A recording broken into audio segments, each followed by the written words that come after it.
动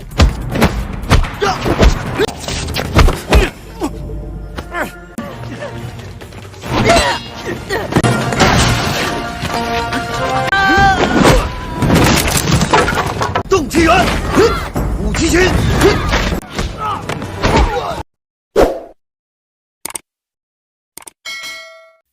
Akibat perebutan kekuasaan bisa menelan harta dan nyawa.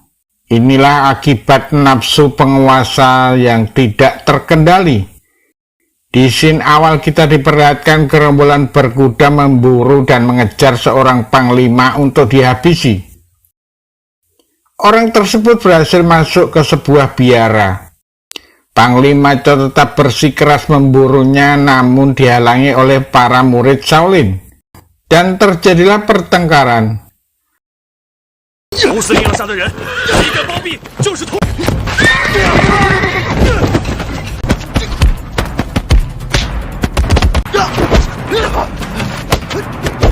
Tak lama datanglah seorang jenderal yang bernama Hao yang terkenal bengis dan kejam dan hilang urat udelnya. Panglima yang sudah mengalah dan menyerahkan sisa sedikit hartanya namun tetap saja dihabisi.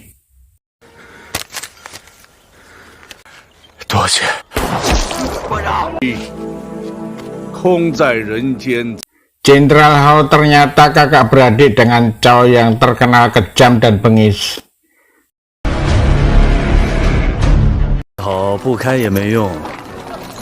Suatu ketika Hao dan Cao menemui seorang komandan yang menjadi temannya, walaupun Jenderal Hao kurang menyukainya karena sifatnya yang jumawa dan sedikit sombong. Komandan tersebut ternyata tidak pernah membantu dalam menaklukkan kota-kota lain yang ingin dikuasai oleh Jenderal Hao.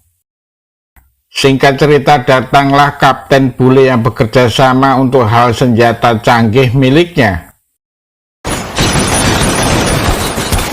Kapten Bule akan membawakan lebih banyak lagi senjata, namun dengan syarat Jenderal Hao menyetujui pembuatan rel kereta api. Rupanya Jenderal Hao menolaknya karena tidak mau kalau pihak asing menguasainya. Keadaan terbalik dengan adiknya yang mencoba merayu Jenderal Hao untuk menyetujui proyek kapten tersebut. 听进去了没有？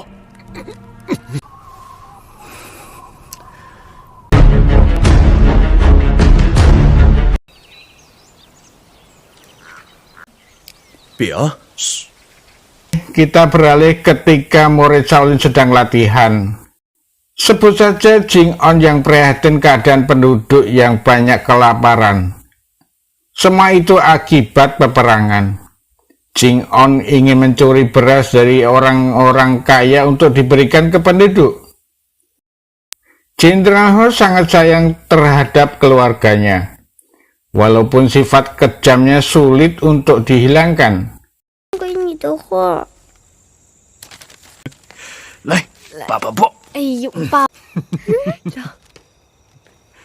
Cao menemui Jenderal Hao bahwa komandan mengajak makan malam.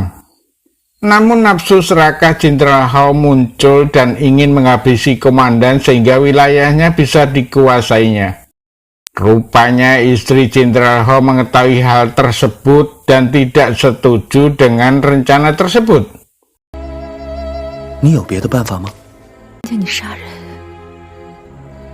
Malam berikutnya Jing On dan teman-temannya mencuri beras milik orang-orang kaya.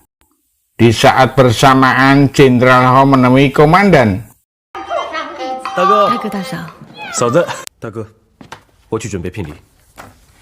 Rupanya sang adik yang bernama Cao berkhianat untuk menghabisi Jenderal Hao beserta keluarganya.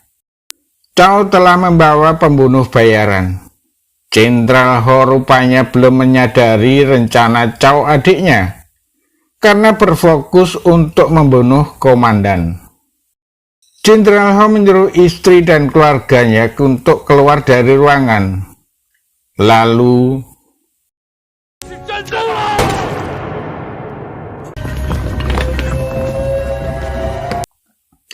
Pembunuh sewaan Chow lalu membantai anak buah Jenderal Hou.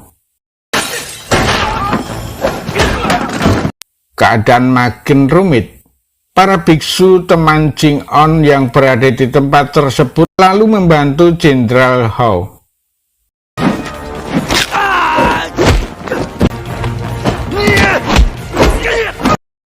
Keributan terus berlanjut.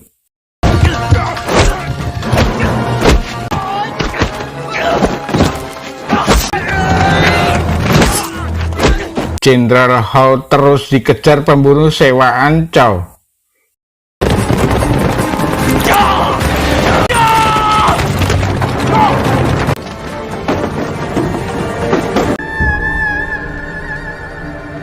Istri jenderal diselamatkan oleh Jing On.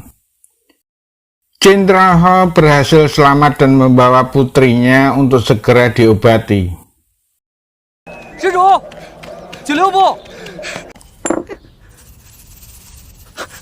Namun nyawa putrinya tak tertolong.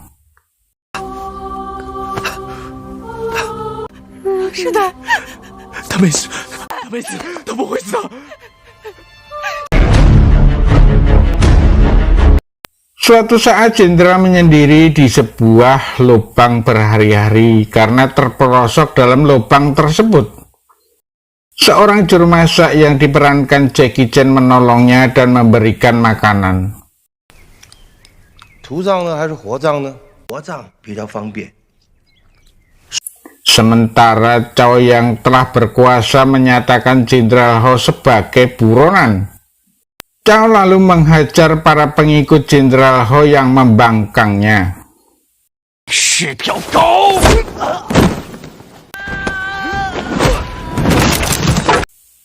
Juru masak Jackie Chan terus menasihati Jenderal Hou. Setelah dinasihati juru masak biara si Jackie Chan, Jenderal Hou memotong rambutnya untuk hidup barunya.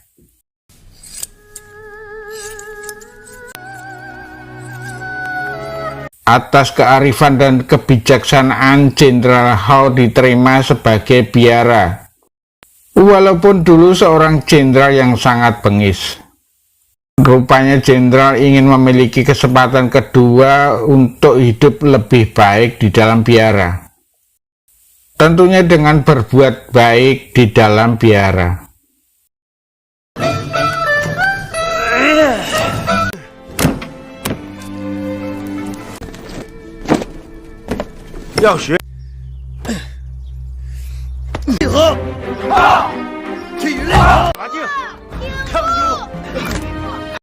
Kita beralih ke Chow yang telah menjadi penguasa. Ketika Kapten Bule ingin membangun jalur kereta, Chow pun akhirnya menyetujuinya. Bagi yang menolak, inilah akibatnya.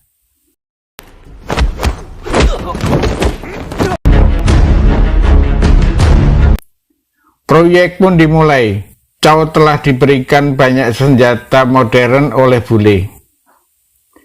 Chow merekrut tenaga Cina namun diperlakukan seperti binatang dan dijadikan budak dalam proyek tersebut. Dan apabila yang membangkangnya tak segan-segan untuk dihabisi.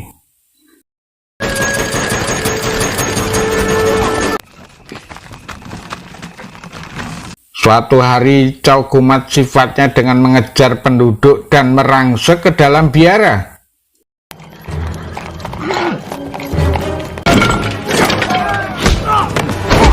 Tak lama kemudian Hou keluar biara untuk menemui adiknya.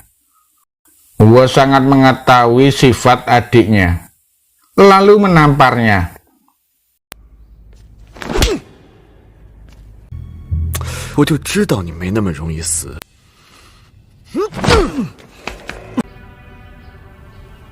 来吧，天亮前送到郑州。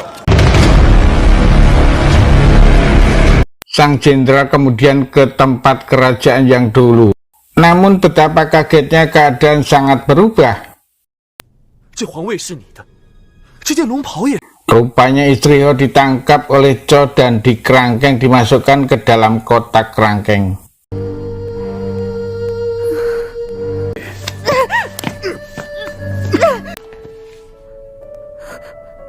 Chow yang serakah sangat melebihi batas dan berkeinginan melebihi dan mengalahkan kakaknya. Chow yang kerasukan setan bahkan ingin menghabisi Jenderal Huo.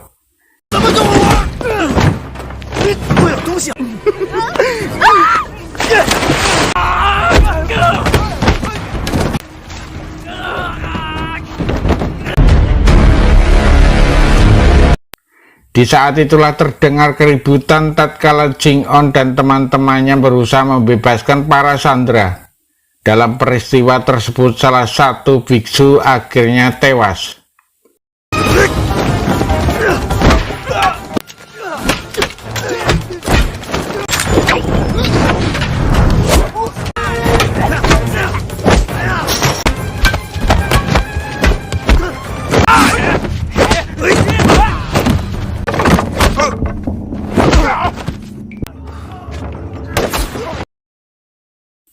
Para sandera pun berhasil dibebaskan dan mulai berkumpul. Namun Jenderal Huo menginstruksikan untuk pergi jauh ke tempat yang lebih aman karena dipastikan Chow dan pasukannya akan datang.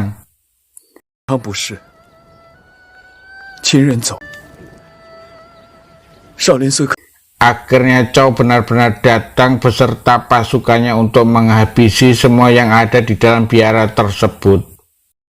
Terjadilah kekacauan.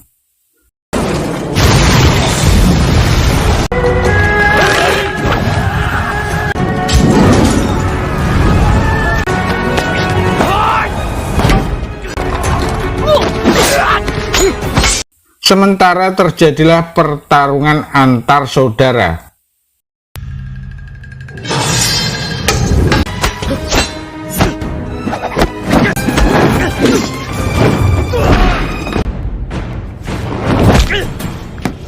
Dan ternyata Kapten Bule sudah bersiap menghancurkan biara dengan senjata modernnya.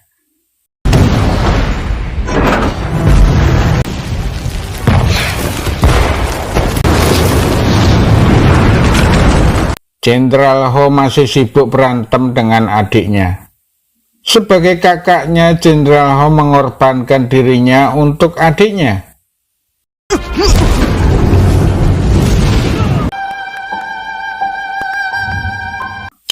Setelah semuanya hancur lebur, Chow menyadari bahwa ambisi akan menghancurkan semuanya.